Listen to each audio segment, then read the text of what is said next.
Five Nights at Freddy's, un jeu d'horreur indépendant ayant eu un succès monstre durant son lancement en 2014, et encore aujourd'hui, celui-ci continue d'avoir beaucoup d'influence. Mais malgré l'intérêt gigantesque que cette licence a eu, certains ont eu bien moins de popularité, voire sont presque tombés dans l'oubli.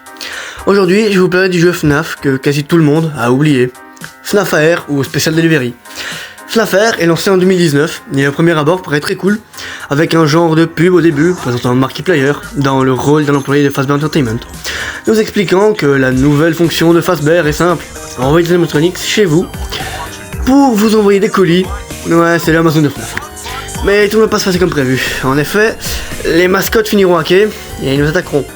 Le but du jeu est simple au début. On a un genre de map avec des points d'interrogation qui se rapprochent.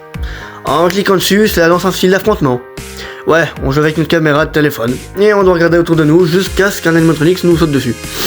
Mais comparé aux autres jeux, on peut les stopper. Et oui, on a un taser et une torche.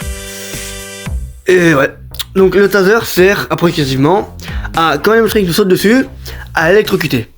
Et la torche sert à éclairer les alentours pour repérer où se trouvent les robots. Donc avec le taser, en électrocutant les animatronics, on récupère des pièces de robots, quelques monnaies et du remnant.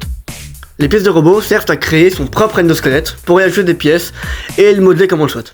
Ensuite, avec celui-ci, on peut l'envoyer récupérer d'autres pièces et aussi attaquer des amis, ce qui est très fun. Le remnant, lui, je vous laisse vous renseigner. Ça fait partie du lore et je vais pas expliquer ici. Et la monnaie sert des fois à acheter quelques styles de nouveaux animatronics dans la boutique. Bref, là où beaucoup ont cru que FNAF AR était un genre de Pokémon Go avec Freddy, sans histoire et complètement naze, eh bien ils se trompaient. En effet, FNAF AR eut bien alors, et oui, qui plus est raconté à travers des emails et des courriers électroniques. Parlant d'une certaine Ness. Oui, première mention de Vanessa. Mais malheureusement, les serveurs du jeu ont fermé en 2024. Ça m'a rendu assez triste, car j'avais quasi jamais joué et je voulais y jouer. Parce que sur mon téléphone, l'application ne marchait pas. Sur le Play Store, ça m'affichait n'est pas compatible avec le téléphone. Super. Et le pire, c'est que j'ai changé de téléphone en septembre. Donc ça va être compatible, mais ça a fermé avant. Ouais. En conclusion, FNAF AR fut un jeu peu apprécié et ayant pas mal divisé la communauté. Celui-ci fut fortement sous-estimé, mais la commu fut quand même assez triste quand le jeu a fermé. Bref, la FNAF n'ayant pas eu le succès qu'il méritait, et qui, au fur et à mesure du temps, finira par être oublié au profit de plus gros titres, comme sûrement Security Breach, ou les premiers jeux.